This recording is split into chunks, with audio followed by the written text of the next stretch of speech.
जय हिंद प्यारे मित्रों। स्वागत है आपके अपने यूट्यूब चैनल गॉड लाइफ पाठशाला में। आज यूपी ट्रिपल एस सी जो लोअर पीसीएस का एग्जाम हुआ था उसका डिटेल एनालिसिस कर रहे हैं। चलते हैं टॉपिक पर सीधे। पहले क्वेश्चन का नाम क्या है, सॉरी पहला क्वेश्चन क्या है देखते हैं। 1995 में राष्ट्रीय आपदा प्रबंधन केंद्र national centre for disaster management की स्थापना किस संगठन के अंतर्गत की गई थी? सबसे पहले आप नोट कीजिए कि NCDM national centre for disaster management की स्थापना 1995 में हुई थी। क्या होता है अगली बार पूछते हैं। और ये उस समय जब 1995 में यह आईआईपीए यानी Indian institute of public administration यानी भारतीय लोक प्रशासन संस्थान के अंतर्गत कार्य करता था उस समय। तो इसका आंसर होगा सी। अब आप सुनिए, जब 1995 में यह IIPA Indian institute of public administration यानी लोक प्रशासन संस्थान, उस समय यह मंत्रालय पूछ दे तो मंत्रालय था कृषि एवं सहकारिता मंत्रालय उस समय। बाद में 2021 में सहकारिता मंत्रालय अलग से बना दिया गया जिसके मंत्री हैं अमित शाह, गृह मंत्री भी हैं। ठीक है, तो ये बात रखना। और फिर इसके बाद 2005 में एक मिनट 2005 में नेशनल डिजास्टर मैनेजमेंट एक्ट 2005 के तहत एनडीएमए, एसडीएमए और डीडीएमए की स्थापना की गई। आपको इसको बैकग्राउंड बताता हूँ, सुनिए। आपको मालूम होगा 1999 में एक सुपर साइक्लोन आया था ओडिशा में, और फिर 2001 में भुज में भूकंप आया था। इसी पृष्ठभूमि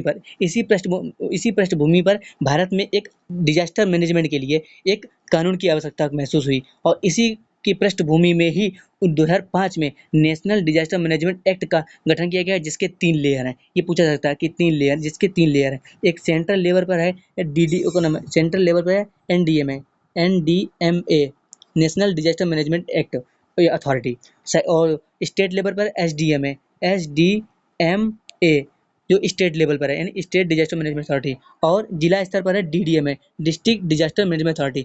जो केंद्र पे होता है उसका प्रधानमंत्री होता है, और जो स्टेट का होता है इसका अध्यक्ष मुख्यमंत्री होता है, और जो जिले में होता है इसका अध्यक्ष होता है जिला न्यायाधीश यानी डीएम होता है। ये बात नोट करना। आप बैकग्राउंड बता दिया है, और इसके अगर आप पूछे तो आप बता सकते हैं कि कैसे स्थापना हुई थी।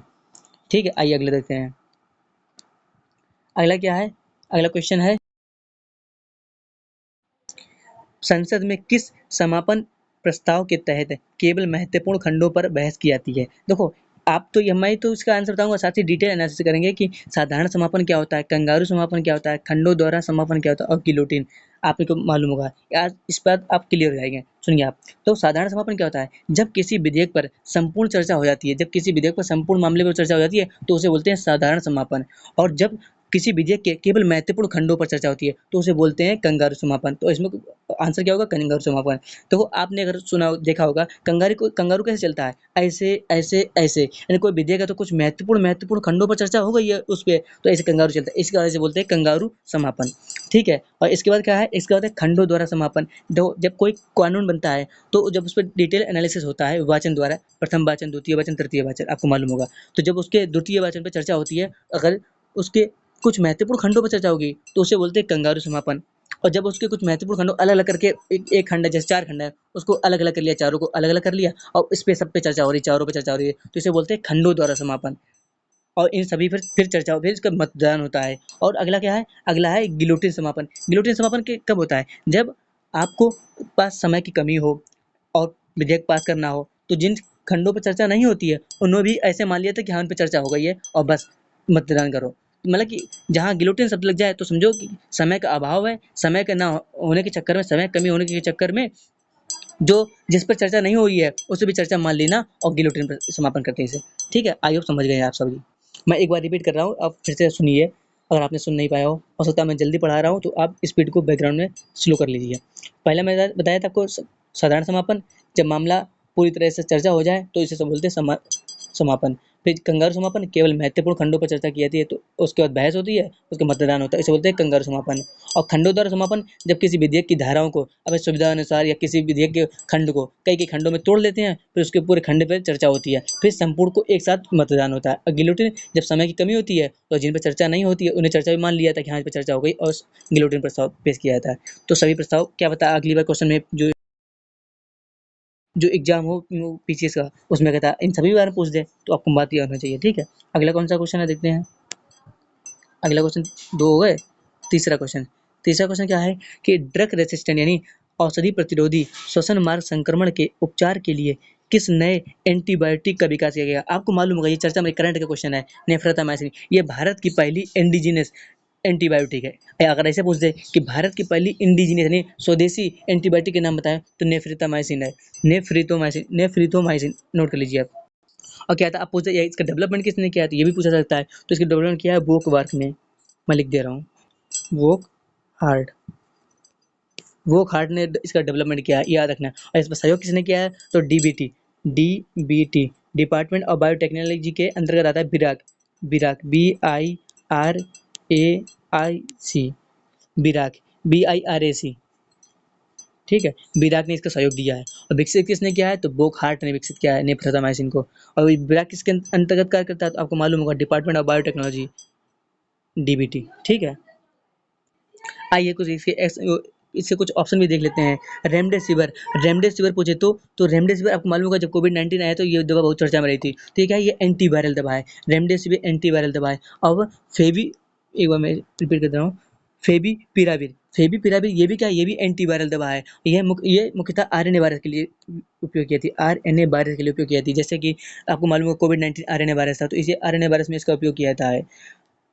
लासा वायरस हुआ, इबोला वायरस हुआ, कोविड-19 हुआ, ये क्या, ये आरएनए वायरस हैं, तो इसके लिए ये प्रभावी होती है। क्या नाम है, फेविपिराविर।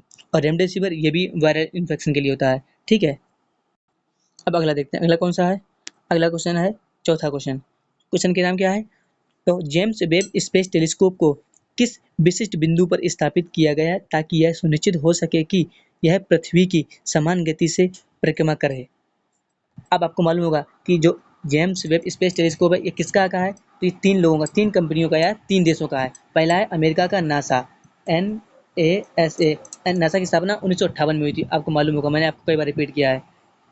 और इसका अगर फुल फॉर्म पूछ दे तो आपको फुल फॉर्म मालूम होगा, national aeronautics and space administration, NASA का है। और फिर इसका ESA यानी यूरोपियन स्पेस एजेंसी का, फिर इसका KSA कनाडियन स्पेस एजेंसी। ये 3 का संयुक्त प्रयास है जेम्स वेब स्पेस टेलीस्कोप। और ये कब लॉन्च किया गया, ये भी पूछा जाता है कि 2021 में लॉन्च किया गया। 2021 में लॉन्च किया गया था। और कहाँ लॉन्च किया गया था, तो L2 बिंदु पर लॉन्च किया गया था। पृथ्वी और सूर्य के बीच L2 बिंदु पर लॉन्च किया गया था, ठीक है। आपको मालूम, तो इसका आंसर क्या होगा, पृथ्वी और सूर्य के बीच L2 बिंदु, आंसर होगा डी, ठीक, पृथ्वी और सूर्य के बीच। हाँ, और आपको मालूम होगा L1 बिंदु जब आदित्य L1 लॉन्च किया गया था, आपको मालूम होगा, अपना भारत का इसरो ने लॉन्च किया था आदित्य L1, PSLV, आपको मालूम होगा PSLV C57 से लॉन्च किया गया था। और 2023 में आदित्य L1 को लॉन्च किया गया था। L1 क्या है, ये पॉइंट है। टोटल कितने हैं, टोटल L1 से लेकर L5 तक पॉइंट है। तो इसे बोलते हैं लैग्रेंज बिंदु, लैग्रेंज पॉइंट। इटली के एक वैज्ञानिक थे, उनके नाम पर इसका नाम रखा गया, ठीक है। टोटल कितने थे, 5 होते हैं। और आदित्य L1 ने L1 बिंदु पर लॉन्च किया गया था। और कितनी दूरी होती है, तो 1.5 लाख मिलियन किलोमीटर, याद रखना कि पृथ्वी से। और इसकी दूरी L1 L2 की दूरी कितनी है, तो 1.5 मिलियन किलोमीटर दूर, ठीक है। तो आई होप आपको क्लियर हुआ होगा। अब आगे देखते हैं अगला क्वेश्चन। इसका आंसर तो मालूम होगा, चौथा आंसर है, डी आंसर है, ठीक है। अगला देखते हैं, अगला क्या है, आपको सभी को मालूम होगा अगर आपने पढ़ा होगा।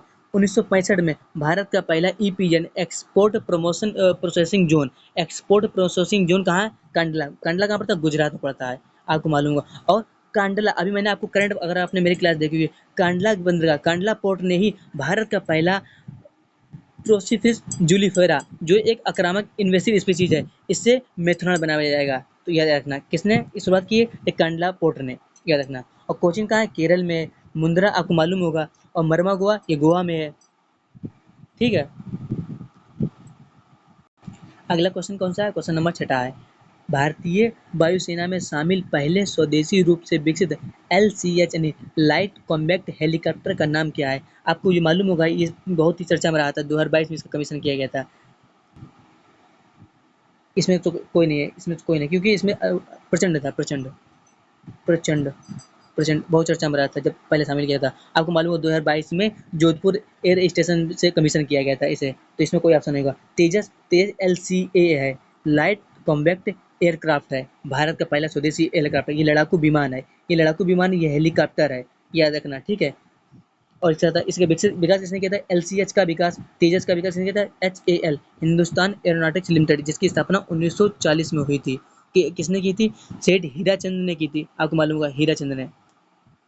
और किसके सहयोग से की थी और कहाँ की थी ये पूछा जाता है। मैसूर रियासत के सहयोग से की थी, आपको मालूम होगा। ठीक है, तो एलसीएच हो गया। हाँ, एलसीएच देखो आपको मालूम होगा 1940 में स्थापना हुई थी और यह 14वीं भारत की महारत्न कंपनी है। भारत में टोटल कितनी महारत्न कंपनी है? 14 महारत्न कंपनी है। और 14वीं कौन सी नंबर की है? ये HAL है, नहीं हिंदुस्तान एरोनॉटिक्स लिमिटेड। ठीक है, तो इसके बारे में हो गया। पर तो इसका आंसर क्या होगा? डी होगा, क्योंकि प्रचंड है। भारत का पहला स्वदेशी रूप से शामिल हेलीकॉप्टर कौन सा है? प्रचंड है। तेजस भारत का पहला है। और ये बात याद रखना, प्रचंड जो है, प्रचंड प्रचंड हेलीकॉप्टर है, वो ट्विन इंजन यानी 2 इंजन वाला है। और जो ध्रुव है, ये क्या है? ये भी हेलीकॉप्टर है, पर ये लड़ाकू हेलीकॉप्टर नहीं है। इसका मल्टीपल उपयोग है। इसको आपदा प्रबंधन में, राहत सामग्री में, और इसको सभी में यूज कर सकते हैं। तो ये मल्टीपर्पज यूज है। ठीक है, और जबकि ये प्रचंड है, उसका केवल लड़ाकू है। और तेजस है, तेज लड़ाकू विमान है। ठीक है, इन सबको विकास किसने किया? HAL 1940 में स्थापना हुई थी, आपको मालूम होगा। सेठ हीराचंद ने, बालचंद्र हीराचंद, याद आ गया। ठीक है, आगे देखते हैं अगला कौन सा है। अगला क्वेश्चन अगला क्वेश्चन है, किस प्रभाव के कारण नैनो कणों का गलन ताप उसके आकार के घटने के साथ घटता है? तो ये तो मालूम होगा आपको, थॉमसन गिब्स प्रभाव, या गिब्स थॉमसन का कहीं लिखा मिलता है। तो थॉमसन गिब्स प्रभाव क्या होता है? जब नैनो कण का, किसी कण का आकार जब डिक्रीज होता है, आकार घटता है, तो उसके गलनांक भी घटता है।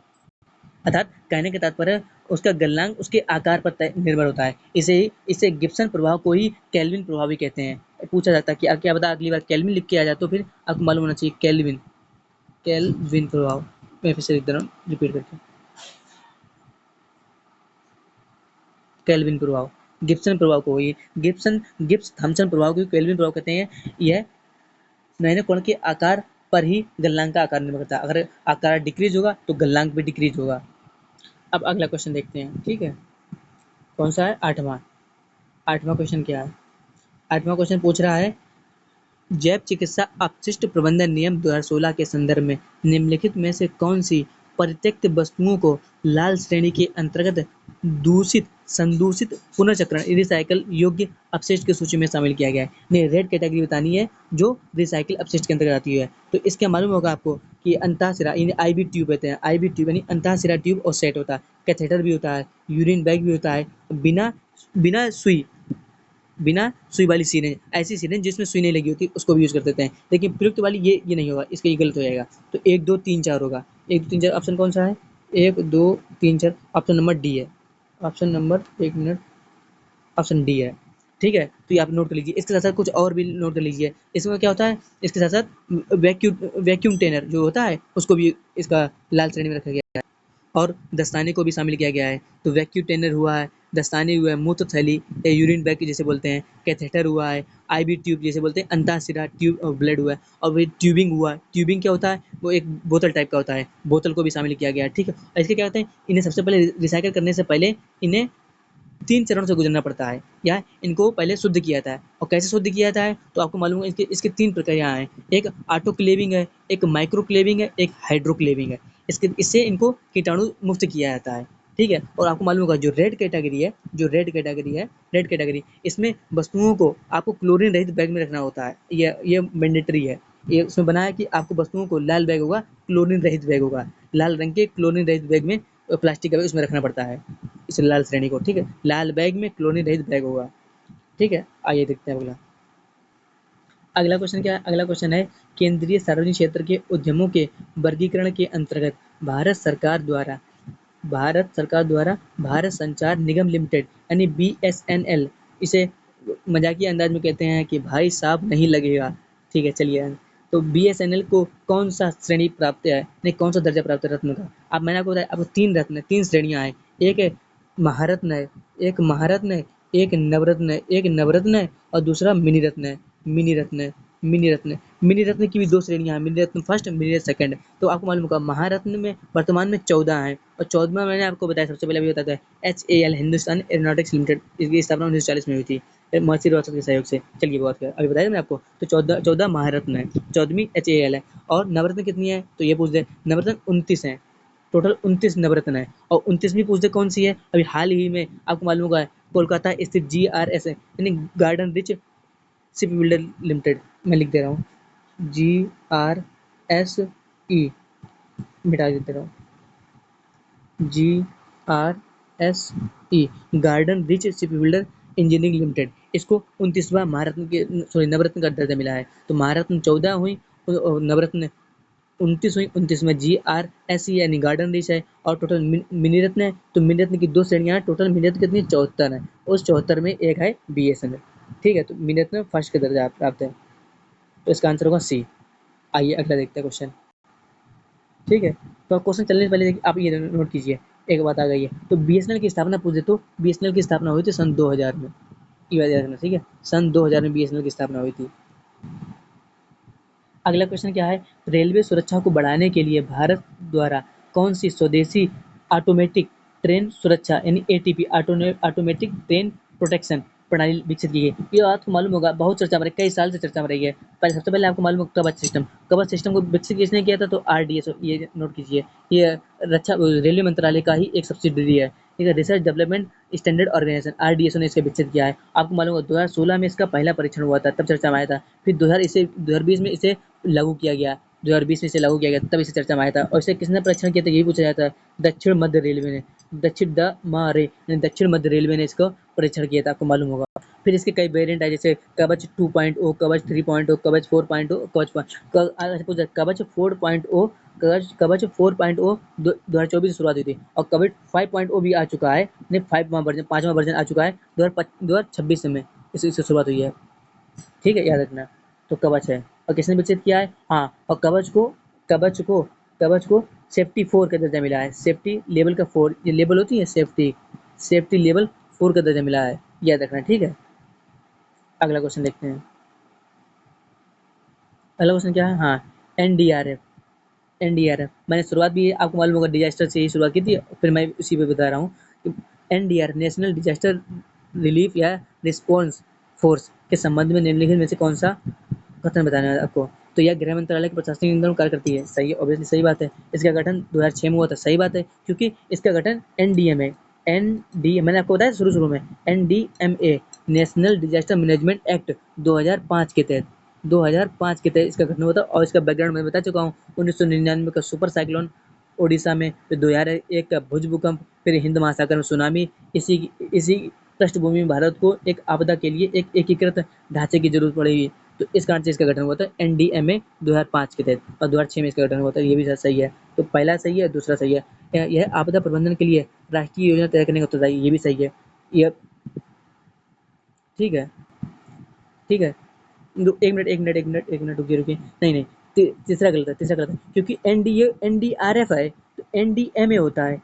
एन डी एक minute N D M A, ये होता है राष्ट्रीय स्तर पर योजना बनाने के लिए। तो ये तो एनडीआरएफ है, ये राष्ट्रीय स्तर पर योजना बनाने की उत्तरदायी थोड़ी है, ये है उत्तरदायी NDMA national disaster management authority. ठीक है, तो ये एक और दो सही होगा, आंसर होगा पहला। ठीक है, ये पूछ क्या रहा है, देखो ये पूछ रहा है राष्ट्रीय आपदा प्रतिक्रिया बल, ये थोड़ी राष्ट्रीय योजना तय करता है, राष्ट्रीय योजना तो एनडीए में तय करता है। तो आंसर क्या होगा, आंसर होगा एक और दो। ठीक, एक दो आंसर होगा। अगला क्वेश्चन है, एसडीजी से। एसडीजी आपको 17 एसडीजी आपको मालूम होना चाहिए, ये तो बहुत कंपलसरी है। इसका लक्ष्य क्या है, 2015 में शुरुआत एसडीजी की 2030 तक। अब 2015 में नाम सुनते ही आपको दो बात आनी चाहिए, इंटरनेशनल सोलर अलायंस, पेरिस समझौता 2015 में, इंटरनेशनल सोलर अलायंस की स्थापना 2015 में हुई थी, और डिजिटल इंडिया 2015 में। तो जहाँ जितना आपको लिंक हो सके लिंक करने की कोशिश कीजिए, ताकि याद जल्दी हो। ठीक है, और एसडीजी यूएन का लक्ष्य है, आपको मालूम होगा। और भारत अभी हाल फिलहाल में 99 नंबर पर आ चुका है, 94 नंबर पर आ चुका है। आप एक बार चेक कर लेना है। एस डी एस एन जारी करता है, UN United nation sustainable development solution network report जारी करता है, एसडीजी रिपोर्ट जारी करता है। भारत 94 नंबर पहुंच चुका है, अपने अच्छे स्तर पहुंच चुका है। ठीक है, तो अगला क्या है, इसको समझ लेते हैं। एसडीजी कितने टोटल 17 है एसडीजी, आपको मालूम होगा। और उप 169 गोल हैं। एसडीजी लक्ष्य कितने हैं, टोटल 17 है, और इसके अंदर कितने हैं, टोटल 169 है। ये बात आपको मालूम होनी चाहिए। और एक एसडीजी रिपोर्ट निकालता है नीति आयोग, उसको भी याद रखिए। तो इसमें क्या है, एसडीजी 5 क्या है, जेंडर इक्वलिटी, आपको मालूम होगा। और एसडीजी 10 क्या है, एसडीजी 10 है रिड्यूस इनइक्वलिटी। 10 और 5 में क्या है, देखो 10 में है जेंडर इनइक्वलिटी, और सॉरी 5 में है जेंडर इनइक्वलिटी और 10 में है रिड्यूस इनइक्वलिटी, यानी लैंगिक असमानता और असमानता कम करना, याद रखना, ठीक है। एसडीजी 2 में क्या है, एसडीजी तो पहले एक मालूम चाहिए, पहले में क्या है, पहले एसडीजी फर्स्ट में जीरो पावर्टी और दूसरे में क्या है, हंगर का है, तो नो पावर्टी पहला है, जीरो हंगर दूसरा है, और तीसरा क्या है, गुड हेल्थ एंड वेलबींग, चौथा क्या है, क्वालिटी एजुकेशन, तो चौथा सही है, चौथा सही है, क्वालिटी एजुकेशन। पांचवा आपको मालूम बता ही चुके हैं, छठा क्लीन वाटर एंड सैनिटाइजेशन ये है, तो आठवां नहीं है, सातवां क्या है, क्लीन एनर्जी है, आठवां क्या है, decent work and economy growth, तो ये इसका आंसर क्या होगा, सी वाला होगा, ठीक है।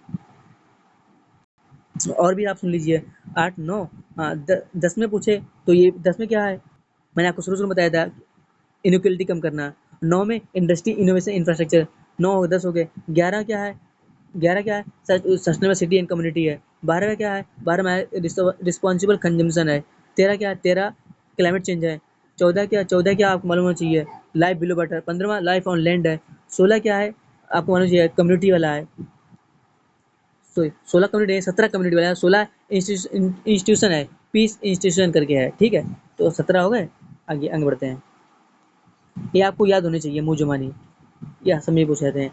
अगला क्वेश्चन क्या है, अगला क्वेश्चन है 13 नंबर, आकाश ये मिसाइल है, इनके प्रकार बताने हैं, तो आपको मालूम होगा जो नाग जो एंटी टैंक मिसाइल है, नाग एंटी टैंक मिसाइल का हेलीकॉप्टर वर्जन है हेलिना, तो तो ये इसका क्या होगा, एंटी टैंक मिसाइल नाग का हेलीकॉप्टर वर्जन पूछे तो हेलिना, हेलिना क्या है, ये भी एंटी टैंक है। आपको मालूम होगा जब पाकिस्तान में रात को भी सूरज उगाया था, जब ब्रह्मोस गई थी, तो क्या ब्रह्मोस सुपरसोनिक मिसाइल है, तो बी का दूसरा हो जाएगा, ठीक है। ए का तीसरा, डी का तीसरा किसी में, एक मिनट, डी का तीसरा, डी का तीसरा किसमें है, सॉरी, डी का दूसरा और बी का तीसरा, तो डी का दूसरा किसमें है, हाँ डी वाला आंसर होगा, ठीक है। और आपको मालूम होगा अस्त्र, आकाश, आकाश क्या सरफेस टू एयर है, ए का चौथा हो जाएगा, और अस्त्र, अस्त्र क्या होगा, एयर टू एयर है, बियॉन्ड विजुअल रेंज है, आपको मालूम होगा, ठीक है। अगला देखते हैं,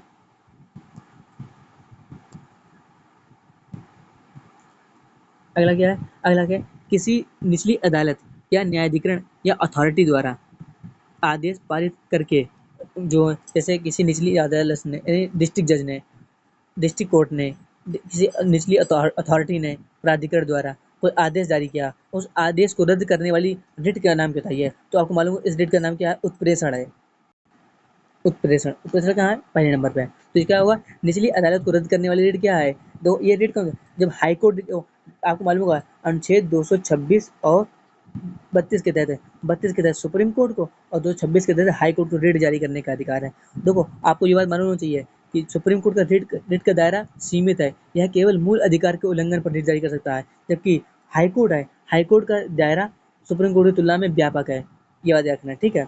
226 के तहत, और किसी व्यक्ति को किसी न्यायालय को रिट जारी करने का अधिकार कौन दे सकता है, तो आपको मालूम होना चाहिए संसद दे सकता है, ना कि राष्ट्रपति, ना न्यायपालिका, संसद का अधिकार है ये, याद रखना है, ठीक है।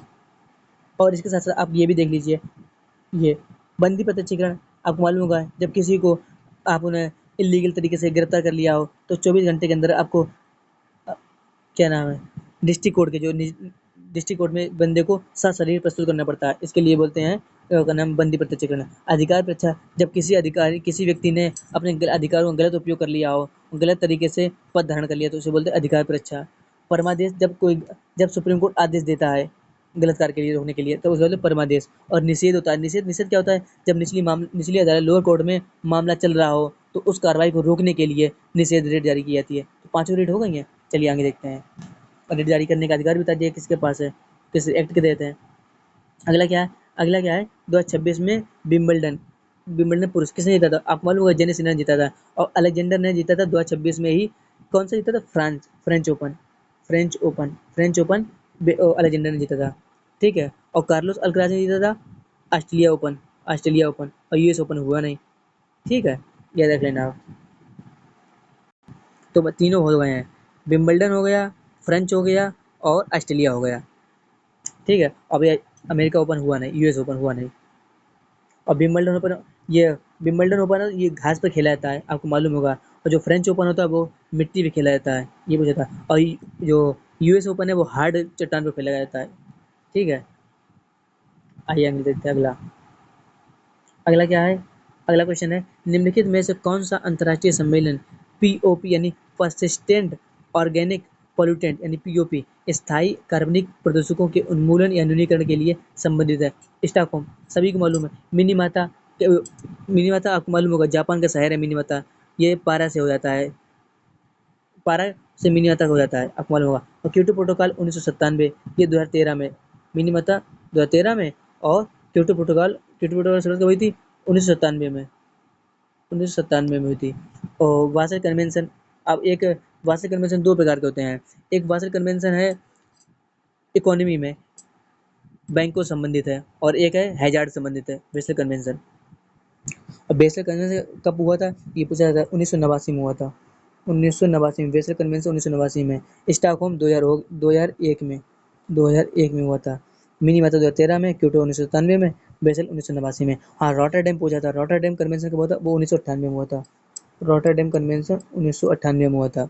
ये क्या होता है? ये खतरनाक केमिकल के तो आयात निर्यात पर रोकने के लिए, उसको उसमें आयात निर्यात करने के लिए पहले से सूचना दी जाती है। ठीक, स्टॉकहोम पीओपी के लिए बेसिक कन्वेंशन क्या था? बेसिक कन्वेंशन बता ही चुके हैं आपको। इसमें क्या होता है? ये खतरनाक अपशिष्ट होता है, उस पर संबंधित है। ठीक है, अब अगला देखते हैं। अगला क्वेश्चन क्या है? अगला क्वेश्चन है, तंजावुर स्थित बृहदेश्वर मंदिर का निर्माण किस चोल शासक ने किया था? तो आपको मालूम होगा, ये राजराज प्रथम ने किया था। और यह मंदिर ग्रेनाइट पत्थर से बना है। ये इंपॉर्टेंट है, किस पत्थर से बना है? तो ये ग्रेनाइट पत्थर से बना हुआ, और इसके शीर्ष पर 80 टन का गुम्बद है। 80 टन का गुम्बद है, ये इंपॉर्टेंट है। राजेंद्र चोल प्रथम ने, राजराज चोल प्रथम, इन्हें राजराजेश्वर भी कहते हैं। इस मंदिर को बृहदेश्वर मंदिर या राजराजेश्वर मंदिर भी कहा जाता है, ये बात नोट करना। और राजराज प्रथम ने ही शिवपाद शेखर की उपाधि धारण की थी। शिवपाद शिखर की उपाधि किसने धारण की थी? तो राजराज प्रथम ने धारण की थी, ये बात नोट करना। ठीक है, अगला।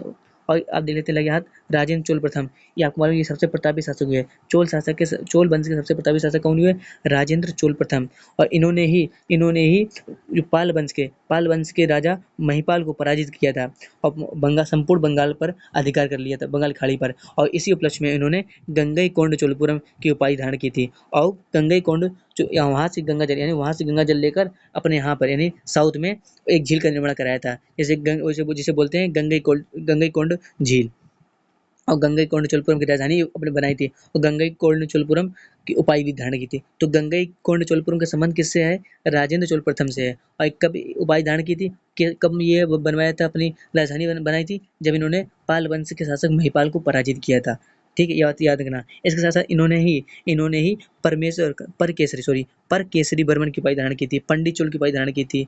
तो ये कई उपाधियां रही हैं, जैसे पर केसरी हुआ, पंडित चोल हुआ, और गंगईकोंड चोलपुरम हुआ। ये उपाधि किसने दी? राजेंद्र प्रथम ने की थी, ये याद रखना। ठीक है, और कौन? कुलोत्तुंग प्रथम। अब बात है कुलोत्तुंग प्रथम, तो आपको मालूम होगा कुलोत्तुंग प्रथम ये चोल वंश के ऐसे राजा हुए जिन्होंने श्रीलंका को स्वायत्तता प्रदान की थी, और इसके साथ साथ अपनी पुत्री का विवाह श्रीलंका के राजा से किया था। अगला कौन? अगला करिकाल चोल। आपको मालूम है, ये प्रारंभिक चोल शासक हुए। ठीक है, करिकाल चोल। ये कुलोत्तुंग ये बाद के हुए। ठीक है, सबसे प्रतापी कौन हुआ? राजेंद्र चोल प्रथम। इनकी कई उपाधियां रही थी, मैंने आपको बता चुके हैं। आइए अगला देखते हैं। अगला क्वेश्चन क्या है? 18वां नंबर का, आपदा जोखिम न्यूनीकरण 2015 से 2030 के सेंडाई फ्रेमवर्क। सेंडाई आपको मालूम होगा, सेंडाई कहाँ पर है? जापान में पड़ता है। तो सेंडाई फ्रेमवर्क के संदर्भ में निम्नलिखित में बताया गया है। 2015 से 30 सेंडाई फ्रेमवर्क जापान के सेंडाई शहर में हुआ था, आपको मालूम होगा। ठीक है, इसके तहत क्या हुआ? यह 6 वैश्विक लक्ष्यों, गलत 6 नहीं 7 है, ये 7 वैश्विक लक्ष्य हैं, तो यही पहला गलत हो जाएगा। और यह 6 वैश्विक लक्ष्यों और कार्रवाई के लिए 3 नहीं 4 प्राथमिकता, तो ये दोनों गलत हैं। 3 की जगह 4 प्राथमिकता है, और 6 वैश्विक लक्ष्य के 7 वैश्विक लक्ष्य हैं, तो पहला गलत हो जाएगा। तो पहला गलत। अब बचा दूसरा, यह है बिल्ड बैक बेटर को बढ़ावा देता है, सही बात है, तो सेकंड सही है। यह है आपदा जोखिम न्यूनीकरण पर यूएन के तीसरे संयुक्त राष्ट्र सम्मेलन में अपनाया गया था, ये भी सही है, तो 2-3 सही है, आंसर डी होगा। अगला क्या है? भारत में आपदा निगरानी की मुख्य भूमिका में कौन से साथ इसको सम्मिलित कीजिए, कि किसका काम क्या है, ये बताना है आपको। आपको मालूम होगा आईएमडी, आपने मालूम होगा कि कोई चक्रवात आता है, कहीं कुछ आता है, तो सबसे पहले चक्रवात आएगा या कोई मौसम के लिए, तो आईएमडी चेतावनी जारी करता है। तो सुनामी से नहीं है, सुनामी के लिए इनकोइस है, ये गलत हो जाएगा। इनकोइस सुनामी के लिए गलत हो जाएगा। आईएमडी चक्रवात के सही है, ये सही है। तो आईएमडी का स्थापना कब हुई थी? तो आपको मालूम होगा 1875 में हुई थी आईएमडी की स्थापना। इसका वर्तमान मुख्यालय नई दिल्ली में है, लेकिन इसका मुख्यालय 3 जगह रहा पहले से। सबसे पहले रहा था कोलकाता में, फिर उसके बाद पहुंचा शिमला में, फिर उसके बाद पहुंचा पुणे में, फिर इसका पहुँचा दिल्ली में, ठीक है, आपको मालूम होगा। और ये पृथ्वी विज्ञान मंत्रालय के तहत कार्य करता है, ये इंपॉर्टेंट है। जो आईएमडी है, जो आईएमडी, ये डब्ल्यूएमओ विश्व मौसम विज्ञान संगठन, डब्ल्यूएमओ का जो 6 क्षेत्रीय कार्यालय हैं, तो डब्ल्यूएमओ को जो 6 क्षेत्रीय कार्यालय हैं उसमें से एक है आईएमडी, भारत वाला आईएमडी, ठीक है। और आईएमडी के ही तो भारत में भी 6 क्षेत्रीय भी केंद्र हैं। ये डब्ल्यूएमओ का जो 6 है उसमें ये आईएमडी है, और आईएमडी के भी 6 हैं केंद्र हैं पूरे ऑल इंडिया में। आपको मालूम होगा चेन्नई, मुंबई, दिल्ली, कोलकाता, 4 तो ये हो गए, नागपुर है और एक गुवाहाटी है, 6 हो गए, ठीक है। इसका अगला कहा सीडब्ल्यूसी। सीडब्ल्यूसी मालूम होगा सेंट्रल वाटर कमीशन, यानी केंद्रीय जल आयोग। इसकी स्थापना कब हुई थी? 1945 में हुई थी। ये केंद्रीय जल शक्ति मंत्रालय के तहत कार्य करता है। तो ये जल से संबंधित, बाढ़ से संबंधित हो गया। फिर इसका फुल फॉर्म क्या हुआ है? इसका फुल फॉर्म है Indian national centre for ocean information service. यह किसके तहत कार्य करता है? आपको मालूम होना चाहिए, यह पृथ्वी विज्ञान मंत्रालय के तहत कार्य करता है। इसका मुख्यालय क्या हैदराबाद में है। इसकी स्थापना कब हुई थी? 1999 में हुई थी, ठीक। सारे हो गए, आगे देखते हैं। अगला क्वेश्चन है 20वां, पहला आंग्ल मराठा युद्ध कब हुआ था? 75 से 82, 75 से 82, इन 1775 से 1782 के मध्य हुआ था। और दूसरा आंग्ल मराठा युद्ध हुआ था 1803 से 5 हुआ था, 1803 से 1805, 1805 हुआ था। और चौथा सॉरी तीसरा आंग्ल मराठा युद्ध कब हुआ था? तो 1817 से 1818, 1817 से 1 मिनट 1817 से 1818, तो 3 आंग्ल मराठा युद्ध हुए थे, आपको मालूम होना चाहिए, ठीक है। हाँ, तो इसमें क्या पूछा है कि पहला आंग्ल मराठा युद्ध 1782 में समाप्त हुआ था किस संधि के तहत? आपको मालूम होगा सलवाई की संधि के तहत समाप्त हुआ था, ठीक है। और बसिंग की संधि के तहत ये दूसरा आंग्ल मराठा युद्ध हुआ था। और श्रीरंगपट्टनम संधि ये किससे संबंधित है? ये आंग्ल मैसूर युद्ध से संबंधित है। आंग्ल मैसूर युद्ध हुआ था, तो 4 आंग्ल मैसूर युद्ध, 3 आंग्ल मराठा युद्ध हुए थे, 6769, 8084, 90 से 92 और 1399, ये 4 हुए थे। 1967 से 1969 और 1980 से 1984 और 1769, 80, 84, 90 से 92, 1990 से 1992, सॉरी 1790, 17 से 92 और 1799। तो 4 आंग्ल मैसूर युद्ध हुए और 3 आंग्ल मराठा युद्ध हुए, याद रखना, ठीक है। और पहला मराठा जो पहला मैसूर युद्ध हुआ था, आंग्ल मैसूर युद्ध हुआ था, तो पहला आंग्ल मैसूर युद्ध 1769 हुआ था, वो मद्रास की संधि के तहत समाप्त हुआ था। दूसरा 8084 हुआ था, वो श्रीरंगपट्टनम की संधि के तहत समाप्त हुआ था। मद्रास नहीं, दूसरा मंगलोर संधि तक समाप्त हुआ था। तीसरा श्रीरंगपट्टनम की संधि समाप्त हुआ था और चौथे में टीपू की मृत्यु हो गई थी, ठीक है। तो ये बात की बात है। तो आइए अगला देखते हैं। पुरंदर संधि आपको मालूम होगा शिवाजी और जयसिंह द्वितीय के बीच हुई थी, पुरंदर संधि। आगे देखते हैं। अगला क्या है? अगला है आपको स्थल बताने हैं और ये क्षेत्र बताना है। तो ये कालीबंगा राजस्थान है, सबको मालूम है। और मोहनजोदड़ो ये तो पाकिस्तान में ही, सिंध प्रांत में है। इसके साथ साथ लखनजोदड़ो भी सिंध में है, लखनजोदड़ो भी सिंध में है। इसके साथ साथ निंदोबारी बलूचिस्तान में है। धालेबान धालेबान पंजाब में और धौलावीरा गुजरात में है, याद रखना। धालेबान पंजाब, धौलावीरा गुजरात, निंदोबारी बलूचिस्तान में है, ठीक है। और आपको मालूम होगा, आप मैप बनाइए, यहाँ ये सिंधु सभ्यता का क्षेत्र है। पूर्व में आपको मालूम है आलमगीर मेरठ पड़ता है, पश्चिम में सुतकांगडोर, दक्षिण में दैमाबाद महाराष्ट्र और उत्तर में मांडा जम्मू कश्मीर, ये क्षेत्र रहा है। तो उत्तर में चेनाब नदी है, इधर हिंडन नदी है, या सिंध नदी है, इधर दैमाबाद में नदी है, प्रवरा नदी से, ठीक है। आगे देखते हैं। अगला क्वेश्चन कौन सा है? 22वां है इकोटोन। इकोटोन मालूम होगा, जब दो पारस्परिक तंत्र मिलते हैं तो उसके बीच का जो क्षेत्र होता है इकोटोन है। जैसे आपको मालूम ये जल है, ये स्थल है, जल स्थल के ये बीच का क्षेत्र है, ये स्थल है, इसे बोलते हैं इकोटोन। जैसे कि आपको आर्द्रभूमि क्या होती है? आर्द्रभूमि इकोटोन का उदाहरण होती है, उसमें जल और स्थल मिलना बिंदु होता है, इसे बोलते हैं इकोटोन। तो क्या है इसका? दो आसन, ये डी वाला आंसर होगा, दो आसन पारिस्थितिक तंत्र के बीच का संक्रमणकालीन क्षेत्र, इसे बोलते हैं इकोटोन। यह है जैव विविधता की दृष्टि से बहुत ही रिच होता है, क्योंकि इसमें स्थल की भी जैव विविधता मिल जाएगी, जल की भी मिल जाएगी, और दोनों का जो कॉमन है उसकी भी मिल जाएगी। इसका अर्थ ये जैव विविधता की दृष्टि से बहुत बहुत ही इंपॉर्टेंट होता है, बोलते हैं कि परिपक्व होता है, मेच्योर होता है, ठीक है। अगला देखते हैं, एक टोन हो गया।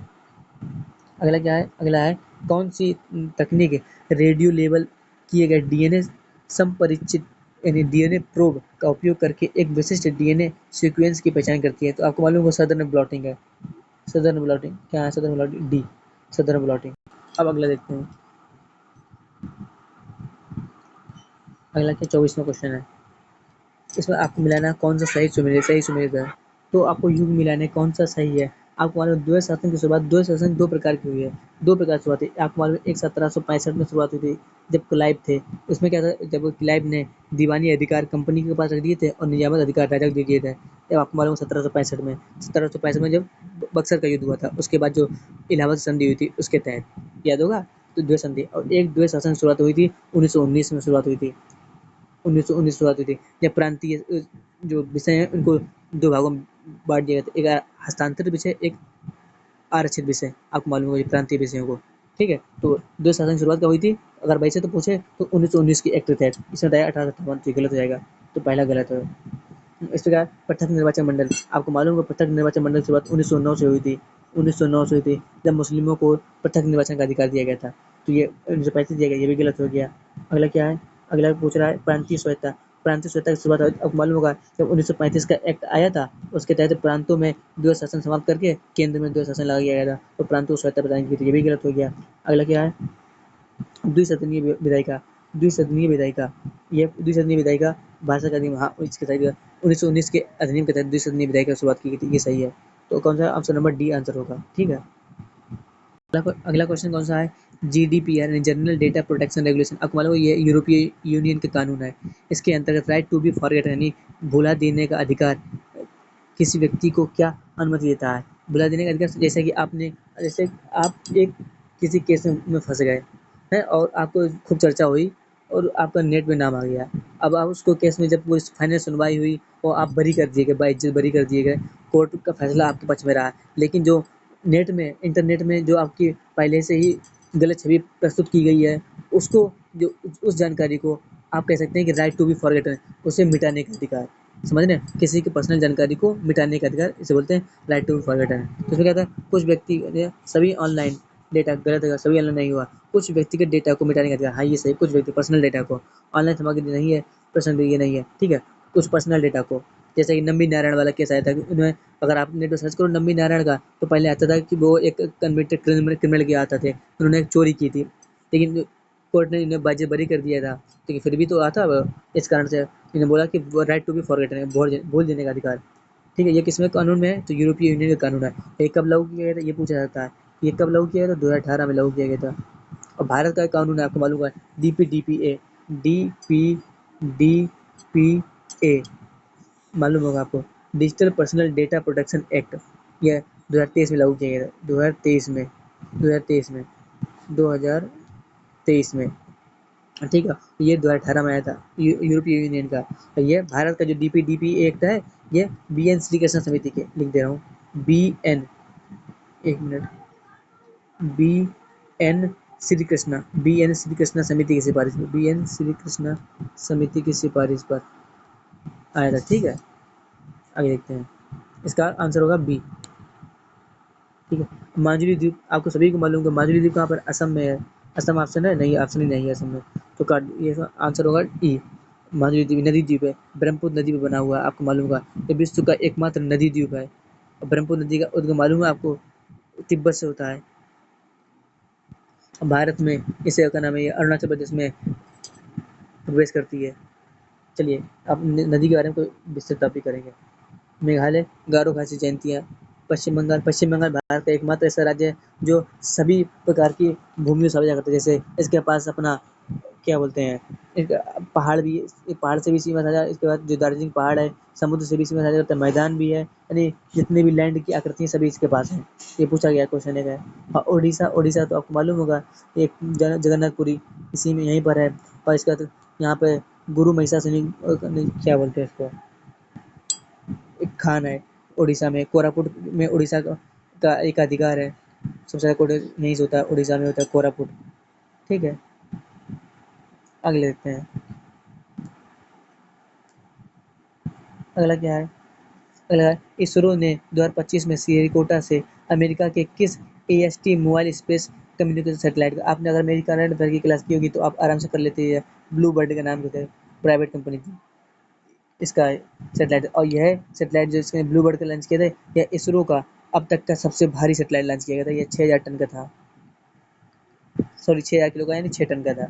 ठीक है, आगे देखते हैं। और स्टारलिंक तो मालूम है आपको, स्पेस एक्स का स्टारलिंक है। और वन वेब ये ब्लू ओरिजिन का है। ठीक है, अगला देखते हैं, अगला क्या है। अगला क्वेश्चन है, पीएम आशा योजना के अंतर्गत दलहनों तिलहनों और कोपरा की भौतिक खरीद के लिए कौन सी योजना उत्तरदायी है? ये आपको मालूम होगा, मूल समर्थन योजना यानी प्राइस सपोर्ट सिस्टम। आपको ये भी मालूम होना चाहिए कि ये पीएम आशा योजना क्या है, इसकी शुरुआत कब हुई थी। आपको मालूम होगा ये शुरुआत हुई थी 2018 में। इसके पीएम आशा की शुरुआत 2018 में हुई थी। ये इसका उद्देश्य था किसानों की आय का जो उनके जो मूल्य है, उस किसानों की जो उपज है उसका उचित मूल्य दिलाना। ठीक है, और इससे क्रियान्वयन एजेंसी कौन सी? पीएम आशा की आपको मालूम होगा, FCI food corporation of India, FCI food corporation of India, और CWC centre warehouse centre warehouse, यहाँ इसको गोदाम में इकट्ठा किया था इसको। ये इसके क्रियान्वयन एजेंसी हैं और इसके पीएम आशा के कई घटक हैं, आपको मालूम होगा। एक है पीएसएस लिखा हुआ है, फिर पीडीएस भी लिखा हुआ है। पीडीएस इसका काम करता है विशेष फसलों के लिए एमएसपी से, जैसे कोई फसल है, जैसे गन्ना मान लीजिए उदाहरण के तौर पर, तो कोई विशेष फसल है उसके लिए सरकार ने एमएसपी जारी किया है 2400 रुपये का, और मार्केट में बिक रहा है 2300 रुपये का, तो 100 रुपये घाटा हो रहा है, तो इसके तहत 100 रुपये इसको पीडीपीएस से दिया जाएगा, इसके तहत दिया जाएगा। ठीक है, इसके तहत पीएसएफ है, पीएसएफ में प्राइस स्टेबिलिटी फंड, ये पीएसएफ मूल स्थिरीकरण कोष, ये बागवानी फसलों के लिए है। ठीक है, अगला देखते हैं। अगला क्वेश्चन क्या है? पेशा एक्ट, आपको मालूम होगा दिलीप सिंह भुजिया समिति की सिफारिश पे 1996 में panchayat extension to schedule area इसका फुल फॉर्म होता है। इसके तहत लघु वनोपज का अधिकार किसे था? ग्राम पंचायत और ग्राम सभा को था। ठीक है, तो इसमें तो बहुत ही सरल था। हाँ, ये पूछा जाता है कि आप पूछते हैं कि पेशा एक्ट किस कमेटी के सुझाव पे आया था, तो दिलीप सिंह भुजिया समिति के सुझाव पे आया था, ये याद रखना है। ठीक है, इसका फुल फॉर्म होता है panchayat panchayat extension to schedule area. ठीक है, आगे देखते हैं। आगे अगला क्वेश्चन क्या है? अगला क्या है? काला जार, जिसे बोलते हैं विसेरल विसेरल लिस्मेनियासिस, जो भारत में उन्मूलन के लिए यानी काला जार उन्मूलन के लिए एक लक्षित परजीवी है, पैरासाइट रोग है, लिस्मेनिया डोडोबानी के कारण होता है। यह आपको मालूम होगा इस सैंड फ्लाई काटने से फैलता है। और तुसो आपको मालूम होगा इससे क्या होता है, तो इसे स्लीपिंग डिसऑर्डर आता है यानी निद्रा रोग आता है। और मादा एनाफिलीज मच्छर आपको मालूम होगा मलेरिया के लिए उत्तरदायी है। क्यूलेक्स मच्छर आपको मालूम होगा, क्यूलेक्स मच्छर एडीज हुआ, क्यूलेक्स मच्छर क्या हुआ, सॉरी क्यूलेक्स मच्छर फाइलेरिया के लिए जिम्मेदार है। एडीज के लिए तो डेंगू है। ठीक है, तो क्यूलेक्स मच्छर क्या है? क्यूलेक्स मच्छर के लिए फाइलेरिया क्यूलेक्स मच्छर से फैलता है, जैसे बोलते हैं हाथी पाँव। जापानी इंसेफेलाइटिस ये भी क्यूलेक्स मच्छर से फैलता है। वेस्ट नाइल वायरस ये भी क्यूलेक्स मच्छर से फैलता है। एनाफिलिस एनाफिलिस मालूम बता ही चुके हैं आपको, मादा एनाफिलिस मलेरिया के लिए है। कोई मलेरिया किस टाइप के लिए है ये पूछ दे तो फाल्सीपेरम प्लाज्मोडियम फाल्सीपेरम टाइप है उसके लिए है। और एडीज एक होता है, एडीज प्रजाति मच्छर की होती है, आपको पढ़ा होगा आपने। ये डेंगू के लिए उत्तरदायी है, dengue chikungunya Zika yellow virus ये एडीज मच्छर के लिए होता है। एडीज के लिए डेंगू हुआ, चिकनगुनिया हुआ, जीका हुआ, येलो फीवर हुआ, याद रखना है। ठीक है, तो सारे हो गए। आइए अगला देखते हैं। अगला कैंसर है कौन सी भारत सरकार की पूंजीगत प्राप्ति नहीं है? तो पूंजीगत प्राप्ति नहीं है, आपको मालूम होना चाहिए कि डिसइन्वेस्टमेंट ये पूंजीगत प्राप्तियां हैं, और बजाज उदारी ये भी पूंजीगत प्राप्तियां है, ऋण वसूली ये भी पूंजीगत प्राप्तियां हैं, लाभांश पूंजीगत प्राप्ति थोड़ी है। ठीक है, ये अगला देखते हैं। तो इसका आंसर क्या होगा? इसका आंसर भी होगा। अगला क्या है? अगला है विनियामक अनुमोदन अनुज्ञप्ति और एनबीएफसी यानी नॉन बैंकिंग फाइनेंशियल कंपनी प्रमाण पत्रों को प्रमाण पत्रों को समर्पण को संसाधित करने के लिए आरबीआई द्वारा कौन सा पोर्टल लॉन्च किया गया था? आपको मालूम होगा ई क्यूबर पोर्टल। और ई उद्गम पोर्टल मालूम होगा, उद्गम पोर्टल जो अनक्लेम्ड डिपॉजिट थे उनके लिए, जैसे आपके परिवार का या आपका किसी का डिपॉजिट बैंक में जमा रह गया एफडी और आपको मालूम नहीं है, तो अभी इस पोर्टल पर जाकर ढूंढ सकते हैं, उद्गम पोर्टल पर जाकर। और प्रभाव पोर्टल है, ये भी आरबीआई का पोर्टल है, मालूम होगा आपको। इसमें क्या था, बैंक हुए व्यक्ति हुए और अन्य संस्थानों को लाइसेंस के लिए किसी अथॉरिटी के लाइसेंस के लिए नहीं, किसी अथॉरिटी की जरूरत पड़ती है, इसके लिए सिंगल पोर्टल यही है। और दक्ष पोर्टल आपको मालूम होगा कि बैंकों और एनबीएफसी की निगरानी के लिए कि उनमें ऑनलाइन फ्रॉड हो रहा है, इसके लिए दक्ष पोर्टल आया था। ठीक है, इकोबेर तो बता ही चुके हैं, प्रमाण पत्र के लिए है ये। इकोबेर सीबीसी का भाग है, सीबीसी कोल बैंकिंग सोल्यूशन का भाग है, सॉरी सीबीएस का कोल कोर बैंकिंग सॉल्यूशन का भाग है, ये पार्ट है, ठीक है। इसके माध्यम से बैंक हुए, केंद्र हुआ, राज्य हुए और अन्य वित्तीय संस्थान सुरक्षित लेन-देन करते हैं, अपने गवर्नमेंट सिक्योरिटी भेजते हैं किसके, ई कुबेर के माध्यम से। तो सारे हो गए। और याद रखना कि ये सारे जो हैं ये आरबीआई के ही पोर्टल हैं। डच बताइए सब। अगला देखते हैं, अगला क्वेश्चन क्या है। SDRF, state disaster relief fund, आपको मालूम होगा कि एसडीआरएफ का गठन NDMA national disaster management act 2005 की धारा 58 नहीं 48 से है भाई, 48 से है, तो ये गलत जाएगा पहला। और इसमें क्या था, इसमें केंद्र सरकार द्वारा सामान्य श्रेणी के राज्यों के लिए, आपने हमेशा पढ़ा होगा कोई भी योजना पड़ी होगी तो एक दो कॉन्सेप्ट होते हैं, एक 90-10 का चलता है और एक 75-25 का चलता है, 75-25 का चलता है, ठीक है। तो ये गलत हो गया, ये आपने मालूम होगा समान श्रेणी के राज्यों के लिए 75-25 है और विशेष श्रेणी के राज्यों के लिए 80-20 है, 80-20 नहीं है 90-10 है, ये भी गलत हो जाएगा इसमें। और इसमें अगला क्या है, अगला है राज्य केंद्रीय रूप से अधिसूचित सूची में, राज्य केंद्रीय रूप से अधिसूचित सूची में शामिल न होने वाली तो स्थानीय प्राकृतिक आपदाओं के लिए इस कोष का 10% उपयोग कर सकते हैं। कहने का तात्पर्य है कि ऐसी आपदा जो सूची में शामिल नहीं है वो आ जाए तो राज्य उससे 10% का यूज कर सकते हैं, ये सही है, तो आंसर रहेगा ए, ठीक है। अगला देखते हैं,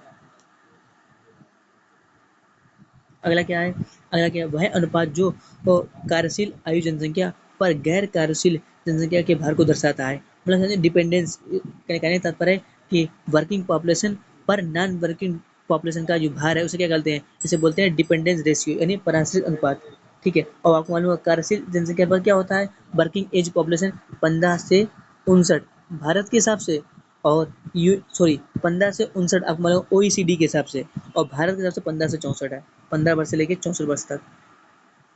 तो आपको डिफरेंट मालूम होना चाहिए, 15 से 59 वर्ष के एज को वर्किंग एज पॉपुलेशन कौन मानता है, ओईसीडी, और 15 से 64 वर्ष के तो एज को वर्किंग पॉपुलेशन कौन मानता है, हाँ अब याद, मैं थोड़ी सी मिस्टेक हो गई भाई, मिस्टेक हो गई, 15 से 64 वाले को, ज़्यादा वाले को ओईसीडी मानता है, 15 से 59 वाले को भारत मानता है, भारतीय सांख्यिकीय आयोग, ठीक है, तो याद रखना। और डिपेंडेंस डिपेंडेंस ये हुआ ही है, क्या नाम है जो वर्किंग एज पॉपुलेशन, और डिपेंडेंट पॉपुलेशन कौन होती है, जैसे बच्चे हुए, 0 से लेकर 14 तक की, और 65 से अधिक, 65 प्लस वाले जो वृद्ध हैं और बच्चे हैं, ये डिपेंडेंट पॉपुलेशन होती है, ठीक है। आइए अगला देखते हैं, अगला क्या है, किस पूर्व भारतीय राजनयिक को 2026 में यूएन की आर्थिक सामाजिक और सांस्कृतिक अधिकारों पर समिति के लिए फिर से चुना गया है, तो आपको मालूम होगा प्रीति शरण को, इसका आंसर करंट का प्रीति शरण, रुचिरा कंबोज है, आपको मालूम है यूएन की भारत में स्थायी सदस्य रह चुकी हैं, ठीक है।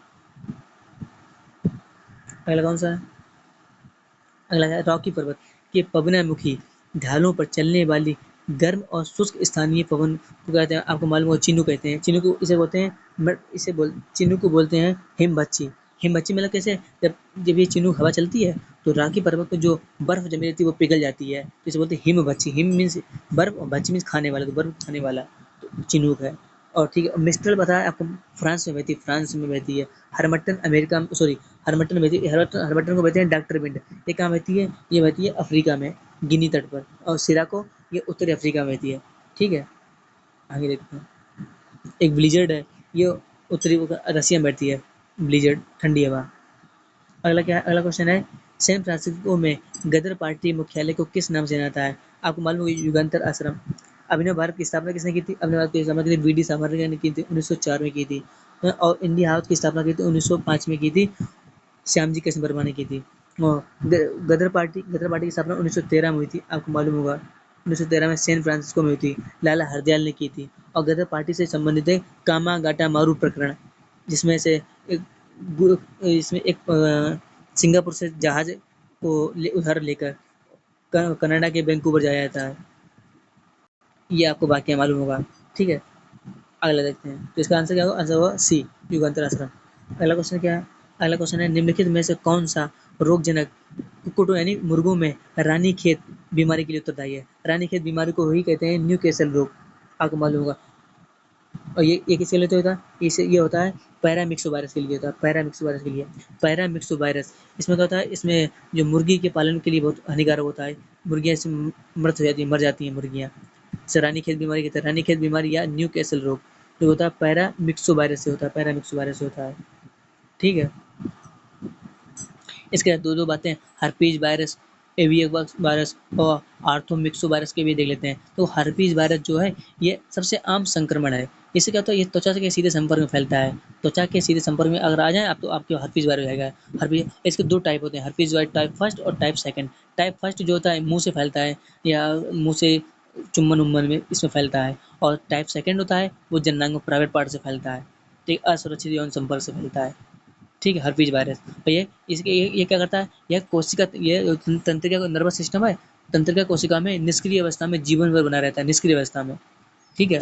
इसका तो आर्थोमिक्सो वायरस है। आर्थोमिक्सो वायरस ये कहता है, ये एक आरएनए वायरस है जो मनुष्यों को, जानवरों को, पक्षियों सभी को प्रोवाइड करता है। ये इन्फ्लुएंजा का कारण बनता है। इन्फ्लुएंजा के तो आप मालूम, इन्फ्लुएंजा के 3 टाइप होते हैं, influenza A, influenza B, influenza C. जो इन्फ्लुएंजा ए है ये बड़ी महामारी के कारण बनता है, ठीक है, और इन्फ्लुएंजा बी है, बड़ी महामारी के कारण इसलिए बनता है कि ये मानव में, पक्षी में, जानवर सभी फैल सकता है, इस कारण से ये बड़ी महामारी के कारण बनता है इन्फ्लुएंजा ए। और इन्फ्लुएंजा बी वो सिर्फ मनुष्य में फैलता है, ये क्षेत्रीय महामारी के कारण बनता है। और इन्फ्लुएंजा सी है, ये कॉमन कोल्ड है, इसके लिए सी फॉर कोल्ड, कॉमन कोल्ड है। ठीक है, आइए अगला देखते हैं।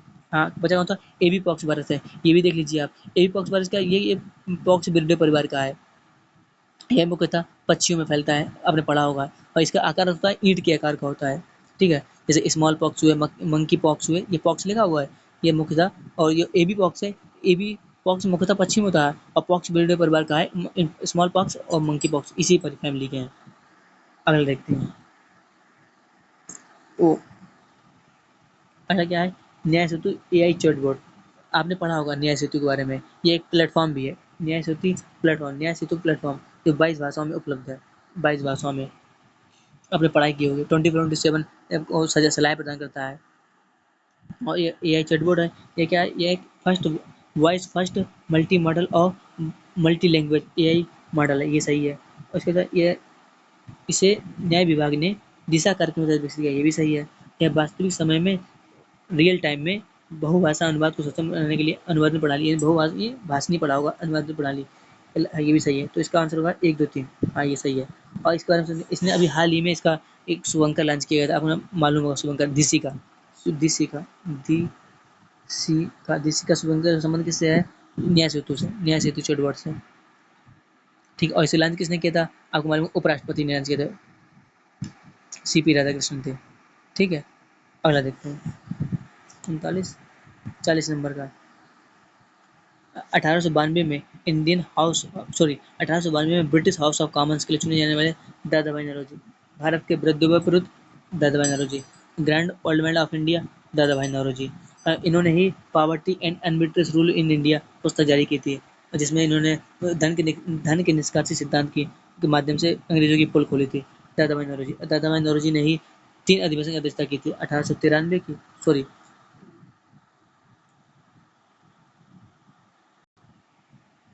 कांग्रेस के, मैं रिकॉल नहीं कर पा रहा हूँ, और इन्होंने कांग्रेस के 3 अधिवेशनों की अध्यक्षता की थी। देख लेना कौन कौन से, गूगल कर लेना। ठीक है, गोपाल कृष्ण गोखले और सुरेंद्र बनर्जी, आपको मालूम होगा सुरेंद्र बनर्जी, इन्होंने, इनसे पहले, सबसे पहले इन्होंने ही इंडियन एसोसिएशन की स्थापना की थी।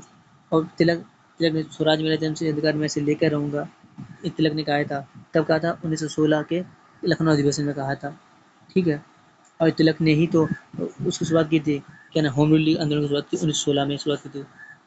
ठीक है, और तिलक ने ही, आपने आपने पढ़ा होगा, इन्हें, तिलक को ही भारतीय अशांति का जनक कहा था। किसने कहा था, वैलेंटाइन चिरोल ने कहा था। और ये 3 बार जेल गए थे, और तिलक ही एकमात्र ऐसे पत्रकार हुए जो पत्रकारिता के रूप में, पत्रकारिता का कर्तव्यों का निर्वहन करते हुए जेल गए थे, मांडले जेल भेजा था, आपको मालूम होगा, पढ़ा होगा। और गीता रहस्य इन्होंने वहीं पे लिखी थी, गीता रहस्य तिलक ने वहीं जेल पे लिखी थी। चलिए, ये बात की बात हुई, ठीक है, बाकी सब तो हो ही गए हैं। अब सुरेंद्र बनर्जी भी 2 बात याद नोट कर लीजिए आप। जैसा कि मैंने आपको पहले बताया था कि इन्होंने इंडियन नेशनल एसोसिएशन की स्थापना की थी। हाँ, द बंगाली समाचार पत्र भी इन्हीं का है, ये बहुत पूछा जाता है। और इन्होंने 1869 में आईसीएस की परीक्षा पास कर ली थी, लेकिन किसी कारण से इन्होंने, क्या करना में, अयोग्य घोषित कर दिया गया था, फिर इन्हें निकाल दिया गया था, आपने पढ़ा होगा। ठीक है, आगे देखते हैं आप। 40, 41 नंबर का, ये कौन सा है, अगला है, भारत इंडोनेशिया के संबंधों को मजबूत करने के लिए भारत के प्रधानमंत्री को किस इंडोनेशिया संबंध से दिया गया था, आपको मालूम होगा, पितांग आदिपूर्णा। और इसके साथ भारत ने जो ब्रह्मानंद मंदिर का इसको डेवलपमेंट के लिए सहयोग किया था। इंडोनेशिया का ब्रह्मानंद मंदिर है, ठीक है। इंडोनेशिया भारत के ब्रह्मोस पे खरीदेगा, इस पे चर्चा हुई है, इस पे मोहर लगी थी, ठीक है। तीसरे नंबर का हो गया, पहले वियतनाम ने भी खरीदा और फिलीपींस ने भी खरीदा और ये तीसरे नंबर का है इंडोनेशिया, ठीक है। अगला क्या है, कौन सा नोडल विभाग भारत सरकार की सिटीजन चार्टर पहल के क्रियान्वयन के लिए उत्तरदायी है? आपको मालूम होगा सिटीजन चार्टर पहल की शुरुआत हुई थी 1997 में, 1997 में हुई थी। तो इसमें कौन करता है, ये करता है ये DARPG यानी प्रशासनिक सुधार और लोक शिकायत विभाग करता है, ठीक है। अगला क्या है, अगला क्वेश्चन क्या है, ध्वनि प्रदूषण नियम 2000 के तहत ध्वनि प्रदूषण के संबंध में शिकायत दर्ज की जा सकती है जब ध्वनि जो निर्धारित स्तर है उससे 10 डेसिबल अधिक हो जाए। और निर्धारित स्तर कितना है, 50, आपको साइलेंस जोन में या शांत जोन में 50 है, फिर 55, 65 और 75 याद करिए।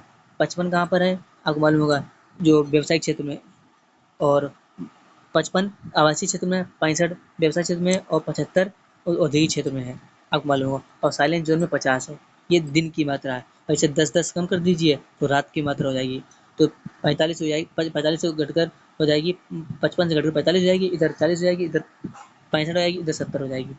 तो दिन दिन 5-5 कम 10-10 कम कर दीजिए, ठीक है।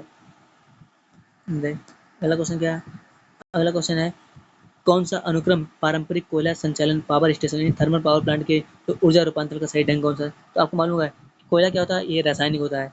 सबसे पहले कोयला रासायनिक होता है, केमिकल होता है, फिर उसे जलाया जाता है, उष्मा दी जाती है, फिर उसे यंत्र में, इससे यंत्र घूमता है, टरबाइन घूमता है, फिर उससे विद्युत पैदा होती है। तो सबसे पहले रसायन होगा, फिर उसे जलाया तो उष्मा निकलेगी, उससे यंत्र या टरबाइन घूमेगा, फिर विद्युत बनेगी। तो आंसर डी होगा, ठीक है। अगला क्वेश्चन कौन सा है, 44-45 45 कैंपा फंड, आपको मालूम होगा कैंपा शुरुआत कब हुई थी, इसे 2018 में वैधानिक दर्जा मिला था। कैंपा कैंपा या बनी कैंपा फंड जिसे बोलते हैं प्रतिपूर्व वनीकरण, इसकी शुरुआत 2016 में हुई थी और 2018 में लागू किया गया था, सही बात है ये। और यह है राष्ट्रीय स्तर पर, यह राष्ट्रीय कैंपा के पास राष्ट्रीय और राज्य स्तरीय दोनों अथॉरिटी के लिए सिंगल निकाय है। और कैंपा फंड का उपयोग वनीकरण उद्देश्यों के लिए भूमि खरीदने किया जाता है। हाँ सही बात है, तो पहला सही है, तीसरा सही है, 1-3, 1-3 सही है, 1-3 तो नहीं है, तो ऊपर उसमें से कोई नहीं, ये होगा आंसर, ई होगा। अब नहीं बचा है, तो सारे कंप्लीट हो चुके हैं। बस अब साइंस के बचे कुछ बहुत, कंप्यूटर के बचे हैं सिर्फ, और हिंदी के बचे हैं, और 1-2 जीएस के बचे हैं, उनको भी नेक्स्ट वीडियो कवर कर देंगे। तब तक की जय श्री राम, धन्यवाद।